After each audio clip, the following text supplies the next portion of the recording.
এই জগতে যত গুরুদেব আছে, যত গুরু, তারা কি করে না শিষ্যের কর্ণ বলে গিয়ে রাধারানী বলছে সখীরে, গুরুদেব শিষ্যের কর্ণ বলে গিয়ে আমার আর আমার প্রভুর কথাই বলে দেয় হরি হরি।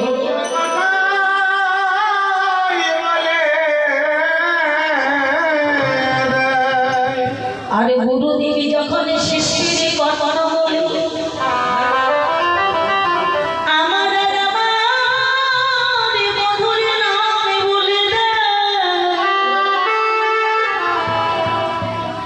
তখন এই জগতের শিষ্য কি করে জানে, তারা আমাদের নাম নিয়ে তাহলে কেহ গায়ে ধীরে ধীরে